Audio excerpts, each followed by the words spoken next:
It seems that one of the obstacles here, though, is, and this goes back to my Aaron anecdote at the beginning, we've programmed students and their parents for generations now, if not for centuries, to believe that education isn't about entering into debates about ideas, isn't about Arguespeak, but is rather about knowing a lot of stuff that you memorize and give back on an exam or on a standardized test.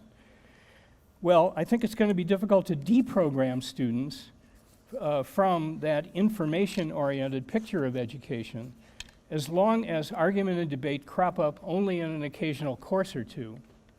In other words, curricular debate is going to have a problem transforming students' work if it is not really curricular rather than just occasional and intermittent. And to become truly a curricular presence, debate needs to be a project of the entire teaching staff, or at least a critical mass of the teachers.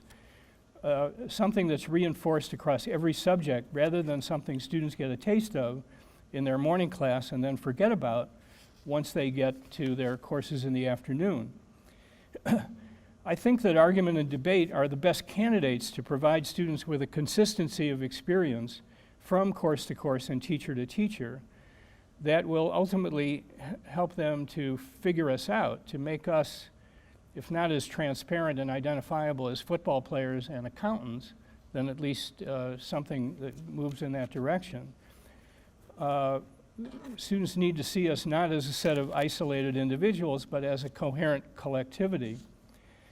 When you don't get such consistency, and I think is too often the case now, and this is, I think colleges are worse than high schools and elementary schools in this respect, but I think we all need to work on this problem. When there's no consistency from course to course, or nothing that carries over from subject to subject, students pretty much have to they have to start over from scratch. Whenever they get a new teacher, they have to figure out, well, all right, this is Graff, what does he want? Then they go to the next teacher, what does she want? And and sometimes there's even conflicts or contradictions between what we want, and they can't build cumulatively. They can't build cumulatively and incremental set of skills. It's difficult to create this kind of consistency and continuity when we teach in separate classrooms, even with plenty of lesson plans and faculty meetings that help to get us on the same page.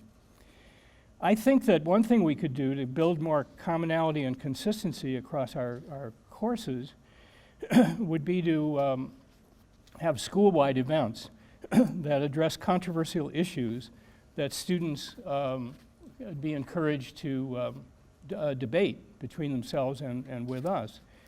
One model of a school in which this was done, a successful school, is Deborah Meyer's Central Park East schools, now legendary, in Harlem, New York, which are described in Deborah Meyer's book, The Power of Their Ideas.